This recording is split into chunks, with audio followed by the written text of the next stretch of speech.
দ্বিতীয় সেমিফাইনালে মাঠ কাঁপালো ধ্বজা মণিপুর ইয়ংস্টার ক্লাব। যাদবনগর ইসলামিয়া ক্লাবের পরিচালনায় যে 8 দলীয় রানিং ফুটবল টুর্নামেন্টের আয়োজন করা হয়েছিল তার একটি সেমিফাইনাল পূর্বে সম্পন্ন হয়েছে, আর ফাইনাল খেলবে রাজারপাড়া কেজিএন ইসলামিয়া ক্লাব। আজ দ্বিতীয় সেমিফাইনালে মাঠ কাঁপালো শুধু যে ধ্বজা মণিপুর ইয়ংস্টার ক্লাব তাই নয়, বরং তাজ ইলেকট্রনিক্স তারাও ছেড়ে দেওয়ার পাত্র ছিল না। প্রথমার্ধে তাজ ইলেকট্রনিক্স জালে জড়িয়ে দেন বল এবং 1 গোলে এগিয়ে থাকে তাজ ইলেকট্রনিক্স। পরে ধ্বজা মণিপুর ইয়ংস্টার ক্লাব দ্বিতীয়ার্ধে তাদের পায়ের কৌশল কাজে লাগিয়ে গোল পরিশোধ করে এবং সাহেব বাউরি নামে এক খেলোয়াড় দুর্দান্ত গোল করে ধ্বজা মণিপুরকে জয়লাভের আসনে বসিয়ে দেয়। আজকের সেমিফাইনাল দর্শকদের মন জয় করেছে তা বলার অপেক্ষায় রাখে না, কারণ মাঠ ভর্তি দর্শকের উপস্থিতিতে দ্বিতীয়ার্ধের খেলা একেবারেই জমে উঠেছিল। উপস্থিত ছিলেন এলাকার ক্রীড়াপ্রেমী অতিথিবর্গ, জয়পুর ব্লক প্রশাসন, মেডিকেল টিম সহ অন্যান্য গুরুত্বপূর্ণ সমাজসেবী ব্যক্তিত্ব। ফাইনাল খেলা কবে অনুষ্ঠিত হবে এখনো জানানো হয়নি, তবে ক্লাবের কর্তৃপক্ষ সম্পাদক জানিয়েছেন পরে মাইক প্রচার ও সোশ্যাল মিডিয়ায় জানিয়ে দেওয়া হবে। আমাদের নিউজ 10 বাংলা চ্যানেলে নজর রাখলেই 2-1 দিনের মধ্যেই দেখতে পাবেন ফাইনাল খেলা কবে অনুষ্ঠিত হবে।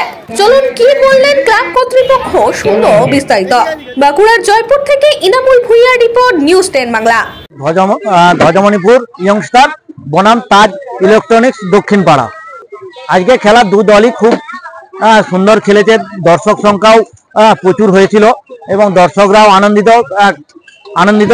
দুই পক্ষ খুব হাড্ডাহাড্ডি খেলেছেন, খেলোয়াড়রাও শান্তি শৃঙ্খলাভাবেই খেলেছেন। খেলার কারুকার্য যে পায়ের কায়দা, সেই কায়দাগুলো দেখিয়েছেন।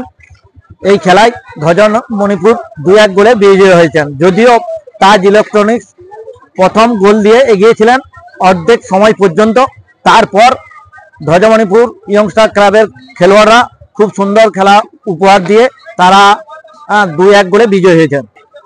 দর্শক এবং আমাদের গ্রাম এলাকা কাজের জন্য দর্শক আসতে পারেনি অনেক সময়, কিন্তু কাজ শেষ করে এই খেলায় আকর্ষণীয় হয়ে উঠেছে। যেহেতু সেমিফাইনাল খেলা, সেই হিসাবে খেলাগুলিকে আসছে মাঠে খেলা দেখতে আসার জন্য। ধ্বজা মণিপুর ইয়ংস্টার ক্লাব বনাম রাজারপাড়া ইসলামিয়া ক্লাব। না, এখনো ঠিক হয়নি। আমাদের খেলার পরিচালনা কমিটি প্রতিটি সদস্যদের নিয়ে বসে আলোচনা করে আমরা মাইক প্রচার করে এবং ফেসবুকে জানিয়ে দেওয়া হবে কোন তারিখে খেলা। আমার নাম বাউরি আলী খাঁ এবং খেলা পরিচালনা কমিটির যে সদস্য আমার পাশে আছে